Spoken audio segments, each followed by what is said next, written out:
Rio bye bye. Hello guys, welcome to another vlog and this time we are traveling.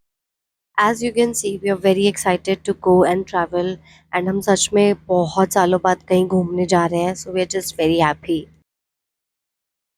Working day था तो metro station पर हमें काफ़ी भीड़ मिली और हमें काफ़ी चलना भी पड़ा क्योंकि जो मेट्रो स्टेशन पे हमें जाना था वो काफ़ी दूर था हमारी लाइन से। हाँ, सबसे अच्छी बात तो ये हुई कि हमें मेट्रो में सीट मिल गई और मौसम इतना अच्छा हो रहा था, बस बिल्कुल दिल खुश हो गया। हम लोग पहुंच चुके हैं मेट्रो स्टेशन। मम्मी मेरा दिमाग खा रही है। अब हम जा रहे हैं कचौड़ी खाने बिकॉज बहुत भूख लग रही है। So let us have some food, उसके बाद we will go to our destination.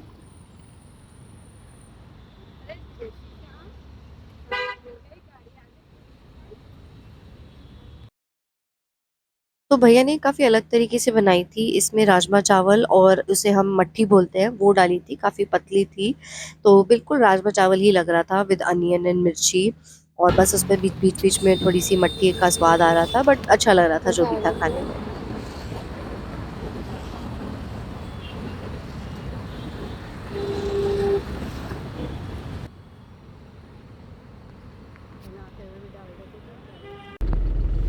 सो हमें जिस रेलवे स्टेशन जाना था हम वहाँ पे मेट्रो स्टेशन पहुँच गए थे और पापा ने हमें वहाँ से पिक किया क्योंकि वो भी हमारे साथ जा रहे हैं। और फिर हम गाड़ी में बैठकर रेलवे स्टेशन तक गए। पापा ऑफिस से घेवर भी लेके आए थे and you know it's ghevar season. बहुत ही अच्छा था एंड आई लव स्वीट्स, तो खाने में बहुत ही मज़ा आया एंड मौसम इतना प्यारा हो रहा था कि और सोने पे सुहागा हो गया।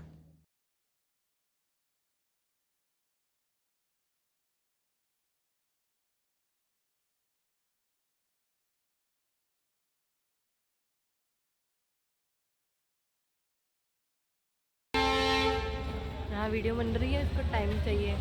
बारिश भी होने लग रही है।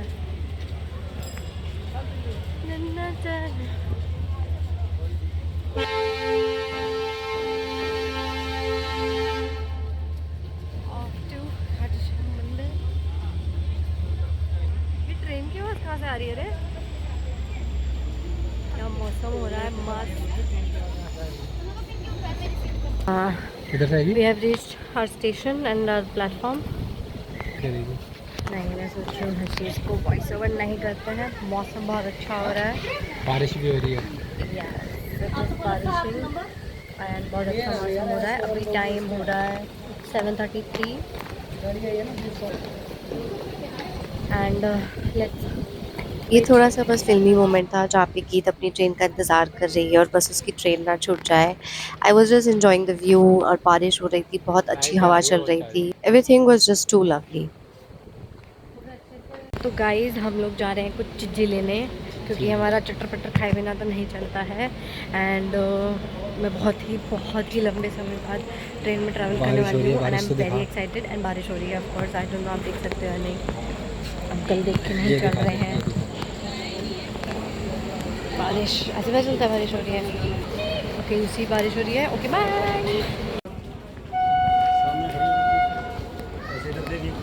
धीरे धीरे आ रही है तो बहुत ही।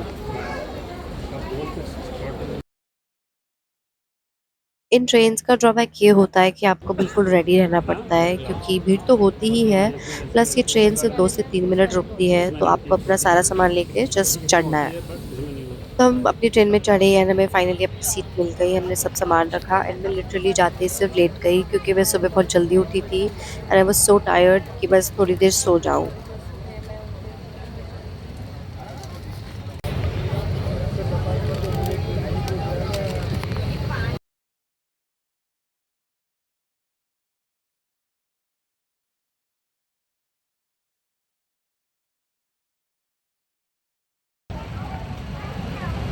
सो फाइनली 3 घंटे उठने के बाद मुझे ये पता चला कि ट्रेन 1 घंटा लेट है।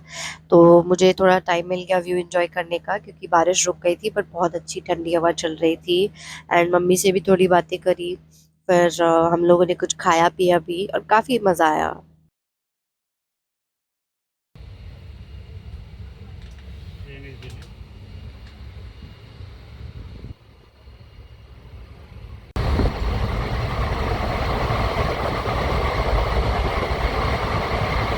फाइनली हम अपनी डेस्टिनेशन पहुंच गए जो थी रिंगस जंक्शन। यस, हम लोग खाटू श्याम जी जा रहे हैं। यहाँ पर अभी भी बहुत भीड़ थी। हम लोग 12:30 बजे पहुंचे।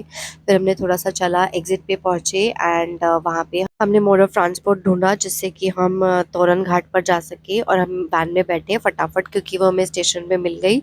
किराया सिर्फ 50 रुपये पर पर्सन था एंड अच्छी बात ये हुई कि हमें रेलवे स्टेशन के बाहर ज़्यादा नहीं चलना पड़ा क्योंकि ऐसा भी होता है कि वैन काफ़ी आगे जाकर मिलती है। ये वैन बिल्कुल सवारी उतार रही थी और हम उस पर तुरंत चढ़ गए।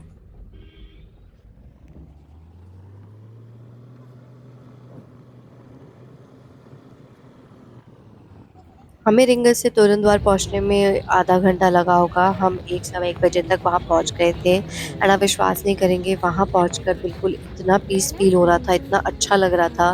बिल्कुल ऐसा लग रहा था जैसे हम अपने घर ही आ गए हैं। यहाँ पर बहुत चहल पहल थी, यहाँ पर बहुत सुकून था, खाने की भी काफ़ी चीज़ें ओपन थी एंड आप यहाँ पे बहुत सारे लोगों को देख सकते हैं जो हमें अप्रोच कर रहे हैं। ये लोग होटल्स दिलाने का काम करते हैं। बट काफ़ी ख़राब बात ये हुई कि इन लोगों ने हमारा लिटरली 1 घंटा बर्बाद कर दिया। ये लोग इतने हाई प्राइजेस मांग रहे थे। हम वहाँ पर सिर्फ एक ही दिन के लिए थे बट इन्होंने हमें 2000 तक भी बोला for one room, which was not fair. इन्होंने हमारा बहुत टाइम वेस्ट किया, बहुत फालतू के होटल्स भी दिखाए जो कि शायद एग्जिस्ट भी नहीं करते थे। वो लोग आपको फ़ोटो कुछ और दिखाएंगे और एक्चुअली में वो कुछ और ही निकलता है।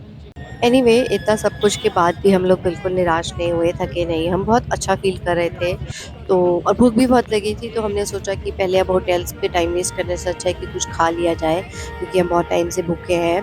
उसके बाद ही कुछ देखते हैं। जब श्याम बाबा की नगरी में आए हैं तो वो ऐसा कैसे हो सकता है कि हमें निराश करें। वो कुछ ना कुछ रास्ता ज़रूर दिखाएँगे। तो हम लोग यही मन में सोचकर पैदल ही चल दिए। हम जहाँ तक जा सकते थे हम गए और बाबा श्याम के भजन गाते-गाते हम गए और टाइम ऐसे कट गया पता ही नहीं चला और थकावट तो बिल्कुल फ़ील ही नहीं हुई।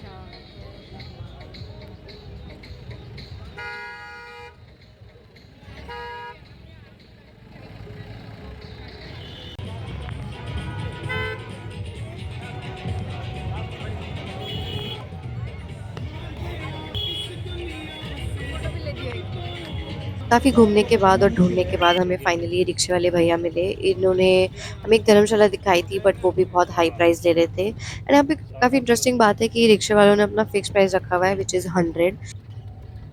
हम लोग कुछ खाने जा रहे हैं, रात के 2 बज रहे हैं। अभी तक हमें कोई कमरा नहीं मिला है तो we are going for something to eat. वहाँ पे इतना सारी चीज़ थी खाने की, पता है। तू भी आजा टकलू। कोई बात नहीं, क्या हो गया टकलू। नहीं हो रहा हम बहुत चल रहे हैं, आँखें ऐसे भारी हो रही है, बिल्कुल सोने का मन कर रहा है था, सो गई बट भूख भी लगी है तो पहले कुछ खा लेते हैं फिर रूम ढूंढते हैं। तो हमने ट्राई की कड़ी कचौड़ी जो कि राजस्थान साइड में बहुत फेमस है। ये कड़ी कचौड़ी वाले भैया ने ये भला किया कि उन्होंने हमें एक धर्मशाला बताई। इवन दो इन्होंने महंगा लिया था बट अब टाइम हो चुका था तो हमने फाइनली रूम ले ही लिया। This room was small with 4 beds, 1 AC, 1 window and 1 bathroom. जो भी था अच्छा था, 1500 प्राइस था एंड हम लोग बहुत थक चुके थे तो हम लोग सिर्फ सीधा मुंह हाथ धोया एंड